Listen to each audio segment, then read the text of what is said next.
മോദിക്കും കൂട്ടർക്കും ഏറ്റവും വലിയ തലവേദനയായി മാറിയിരിക്കുകയാണ് ഇലോൺ മസ്കിന്റെ ഗ്രോക്ക് എന്ന AI എഞ്ചിൻ.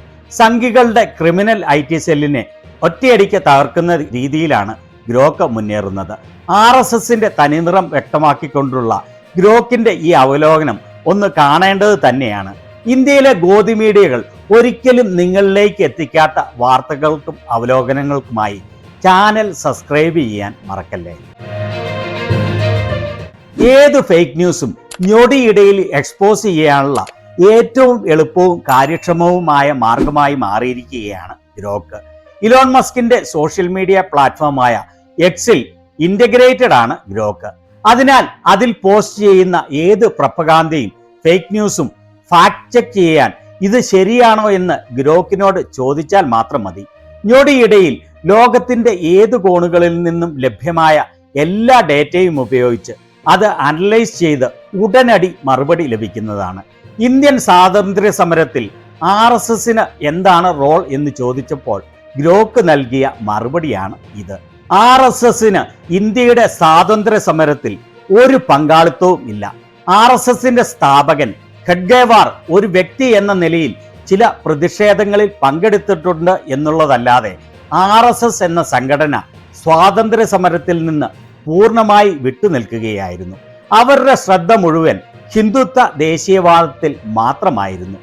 RSSന്റെ നേതാവായ ഗോൾവാക്കറെ പോലെയുള്ളവർ സ്വാതന്ത്ര്യ സമരത്തെ ആന്റി ബ്രിട്ടീഷ്, അതായത് ബ്രിട്ടീഷുകാർക്കെതിരെയുള്ള മൂവ്മെന്റ് എന്ന് വിളിക്കുകയും അത് ഹിന്ദുരാഷ്ട്രം എന്ന കാഴ്ചപ്പാടുമായി ചേർന്നു പോകുന്നതല്ല എന്നും പറഞ്ഞിട്ടുണ്ട്.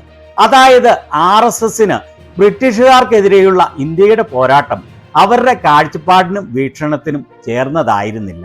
കാരണം RSSകാർ ബ്രിട്ടീഷുകാർക്ക് ഒപ്പമായിരുന്നു നിലയുറപ്പിച്ചിരുന്നത്. ഇവിടെ തുടർന്ന് പറയുന്നത്, ചില സ്വാതന്ത്ര്യ സമര സേനാനികൾക്ക് RSS മെമ്പർമാർ സുരക്ഷിതമായ താമസ സൗകര്യം നൽകിയിട്ടുണ്ട്. പക്ഷേ ബ്രിട്ടീഷുകാരുടെ നോട്ടപ്പുള്ളികൾ അല്ലാത്ത ചില സ്വാതന്ത്ര്യ സമര സേനാനികൾക്ക് മാത്രമാണ് അവർ അങ്ങനെ സുരക്ഷിത വാസസ്ഥലം നൽകിയത് എന്ന്. അതായത് ബ്രിട്ടീഷുകാർക്ക് അതൃപ്തിയുള്ള സ്വാതന്ത്ര്യ സമര സേനാനികളെ അവർ അടുപ്പിച്ചില്ല എന്ന് അർത്ഥം. കാരണം വെളുമ്പന്മാർ ആയിരുന്നു RSSന്റെ ആരാധനാപാത്രങ്ങൾ.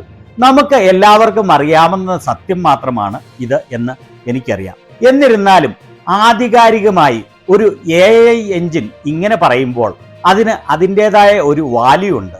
ഇപ്പോഴും മോദിയും കൂട്ടരും ചെയ്യുന്നത് അതുതന്നെയാണ്. സായിപ്പിനെ കാണുമ്പോൾ കാവാത്ത് മറക്കുക. വിദേശ രാജ്യങ്ങളിൽ ചെല്ലുമ്പോൾ അവിടുത്തെ പ്രസിഡന്റുമാരെയും പ്രധാനമന്ത്രിമാരെയും മോദി അളിഞ്ഞു കയറി കെട്ടിപ്പിടിക്കുന്നത് കാണുമ്പോൾ അത് വ്യക്തമാവും.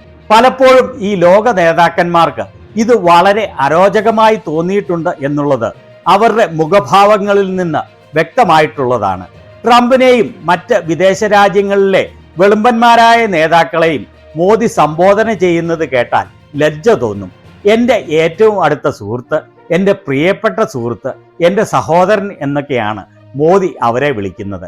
എന്നാൽ അവർക്കൊന്നും മോദിയോട് തിരിച്ച് അങ്ങനെയൊരു ബന്ധവുമില്ല എന്നുള്ളതാണ് വസ്തുത. മോദിയോടുള്ള ട്രംപിന്റെ ഈ അടുത്ത കാലത്തെ പ്രവർത്തികളിൽ നിന്ന് ഇത് വളരെ വ്യക്തമാണല്ലോ. അങ്ങനെ ഇലോൺ മസ്കും അയാൾ നിർമ്മിച്ച ഗ്രോക്ക് AIയും സംഘികൾക്കും BJP IT സെല്ലിനും തീരാത്ത വേദനയായി മാറിയിരിക്കുകയാണ്.